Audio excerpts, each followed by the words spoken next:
News 04 Maharashtra Marathi. ठाण्यात शिवशक्तीचा झंझावात. शिंदेंच्या बालेकिल्ल्यात उबाठा. पक्षप्रमुख उद्धव बाळासाहेब ठाकरे व मनसे अध्यक्ष राज ठाकरे यांची ठाण्यात झंझावात प्रचार सभा.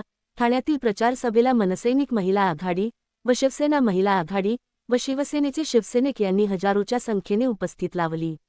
या प्रचार सभेला राजसाहेब ठाकरे व उद्धव ठाकरे यांनी संबोधन केले.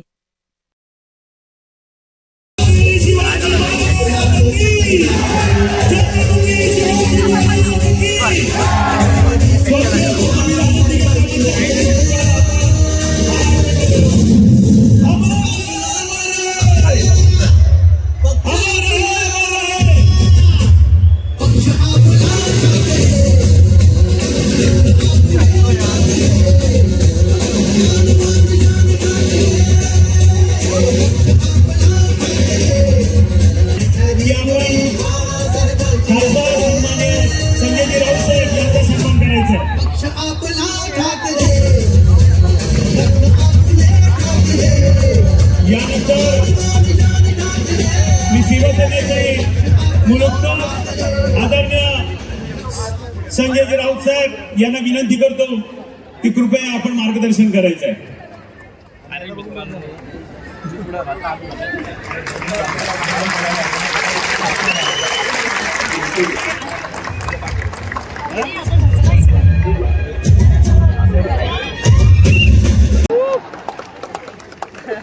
आधी झाली आहे सुरुवात. भारतीय जनता पक्षाचे लोक पैसे वाटतायत आणि शिंदेचे लोक पकडतायत. काय चालू आहे सरकारत तेच कळत नाही.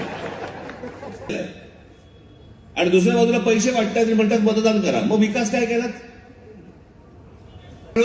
15 कोटी रुपयाची ऑफर दिली गेली. 15 कोटी. आणि मला ते मुद्दामून इकडे बोलवायचे होते त्यांना. त्यांनी 15 कोटीची ऑफर नाकारून ते निवडणुकीला उभे राहिले. राजश्री नाईक कितीची ऑफर झाली? 5 कोटी रुपयाची. कुठे या इकडे, या इकडे.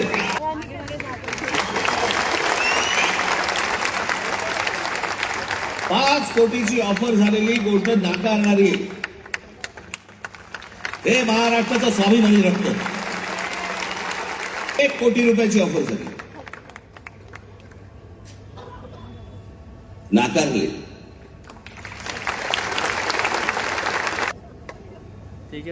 कोणाला 5 कोटी, कोणाला 10 कोटी, कोणाला 15 कोटी, कोणाला 1 कोटी, 2 कोटी. काय बघायलाच नको.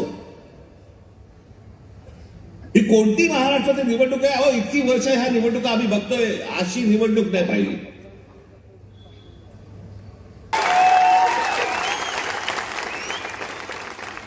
ते बदलापूरमध्ये आम्ही मोर्चा काढतो म्हटल्यानंतर त्या स्वतःहून माणसाने त्याचा राजीनामा दिला की नको मला स्वीकृत. हिंमत कशी होते यांची द्यायची?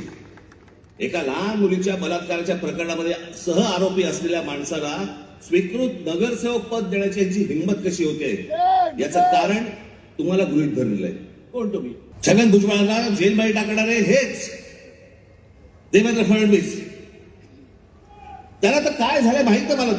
जेव्हा आले त्याला मला बरा वाटायचा, माणूस चांगला वाटायचा. आता पण बरा होता.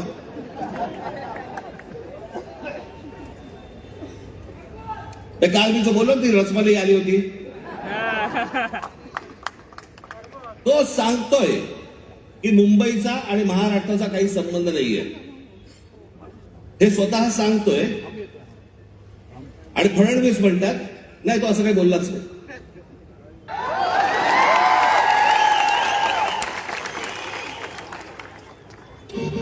स्टेटमेंट बद्दल काय आहे?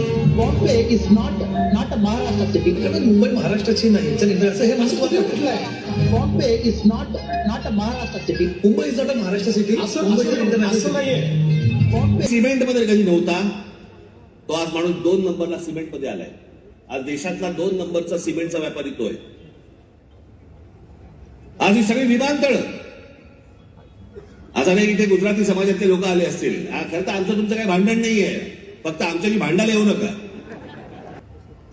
हा आत्ताचा जवळपास त्यांचे काहीतरी 6 का 7 का 8 काहीतरी विमानतळ या देशातली त्याला दिलेली आहेत. विमानतळ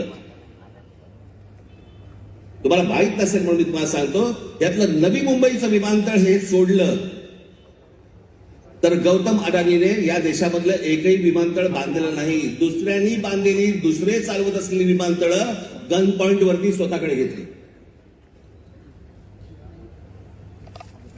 बांधलेलं फक्त एकमेव पोर्ट गुजरात मधलं फक्त मुंद्रा पोर्ट.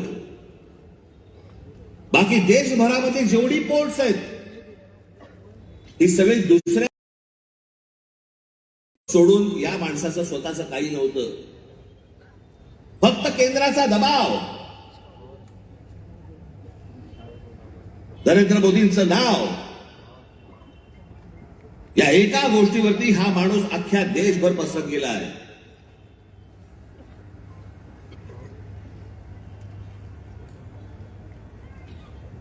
उद्या जर ही पोर्ट बंद झाली, तुमचा व्यापार ठप्प.